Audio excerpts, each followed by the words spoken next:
सभी को जय माता दी। नवरात्रि के इस सीरीज़ में आज हम सभी जानेंगे कि नवरात्रि 9 दिन की ही क्यों होती है, 2, 3 या 4 दिन की ही क्यों नहीं। क्या विज्ञान है इसके पीछे, तो आज इसे हम समझेंगे। तो नवरात्रि के आध्यात्मिक ज्ञान को तो हम सभी जानते हैं कि माता के 9 स्वरूप की इन दिनों पूजा की जाती है, जो हमारे जीवन की सभी अवस्थाओं को भी दर्शाती है। और वैसे तो बहुत सी कथाएं हमें देवी भागवत पुराण में भी देखने को मिल जाती है।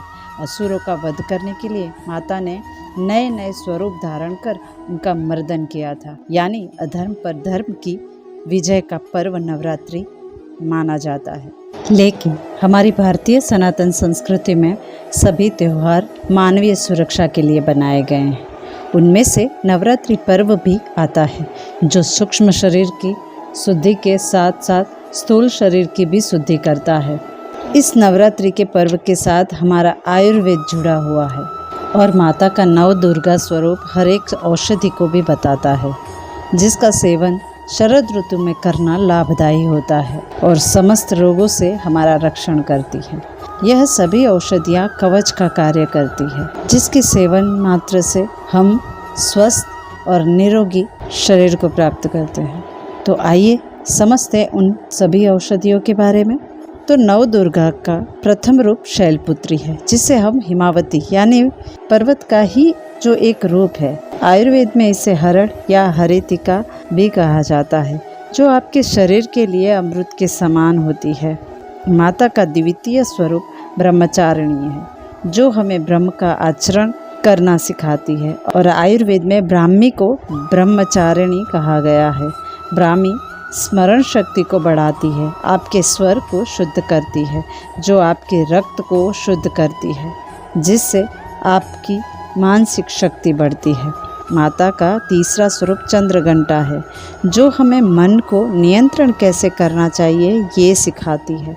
इसे आयुर्वेद में चंदूशूर या चमसूर कहा जाता है, जो आपके मोटापे को नियंत्रण में रखने का कार्य करती है, आपके हृदय रोग को सही करती है। अतः ऐसे रोगी को चंद्रघंटा की पूजा करनी चाहिए। माता का चतुर्थ रूप कुष्मांडा है, जो आंतरिक गुणों का विकास करने में सहायक होती है, जिसे आयुर्वेद में पेथा भी कहा जाता है। पेथा आपके रक्त के विकार को दूर करता है, आपके पेट को साफ करता है, आपकी पित्त और गैस को सही करता है, आपकी मानसिक शक्ति को बढ़ाता है। माता का पांचवा स्वरूप स्कंद माता है, जो हमें स्वयं की संभाल लेना सिखाती है। हमारे वैदिक ग्रंथ के उपवेद आयुर्वेद में माता का यह स्वरूप अलसी के नाम से जाना जाता है। अलसी के गुण हम सभी जानते ही हैं। अलसी वात पित्त कफ नाशक औषधि है। माता का छठा रूप कात्यायनी माता है, जो हमारे अंदर देने की वृत्ति को बढ़ाती है, जिसे आयुर्वेद में मोया या मासिका भी कहा जाता है, जो पित्त और कफ नाशक है।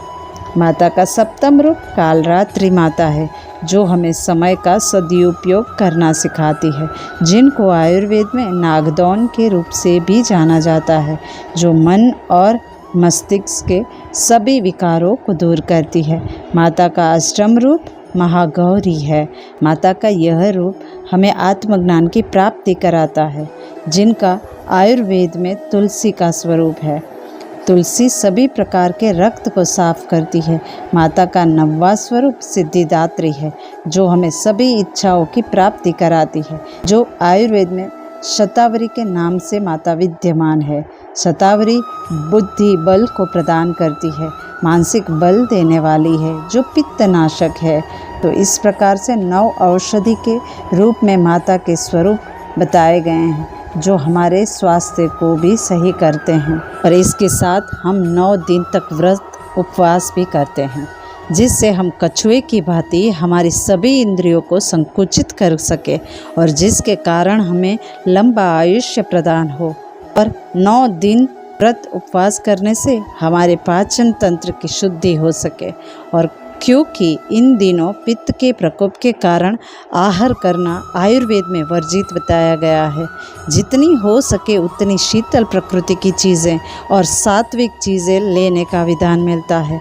और क्योंकि शरद ऋतु को रोग की माता कहा गया है, क्योंकि शरद ऋतु में ही रोग बढ़ते हैं, इसीलिए हमारे महान ऋषियों ने हमारे शरीर के रक्षण के लिए आयुर्वेद को त्योहारों के साथ जोड़ दिया, जिससे हमारा स्थूल शरीर भी निरोगी रहे और जिसके कारण हमारी आध्यात्मिक सफ़र में प्रगति होती रहे।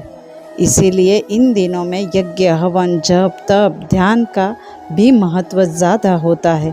तो हमारे ऋषि मुनियों ने हमारे सूक्ष्म शरीर, स्थूल शरीर और प्रकृति, यह तीनों का हमारे स्वास्थ्य के साथ गहरा संबंध है, यह हमें त्योहारों के माध्यम से समझाया है। लेकिन बड़ी दुख की बात है कि जिसकी खोज हमारे ऋषि मुनियों ने की थी, आज उसका श्रेय विदेशी लेकर जा रहे हैं और हम हमारी सनातन संस्कृति से अनजान बने हुए हैं।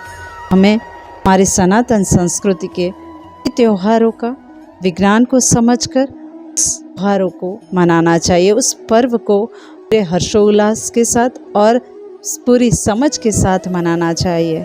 तो उम्मीद है आप सभी को नवरात्रि की इस सीरीज़ में ज्ञान प्राप्त हुआ होगा।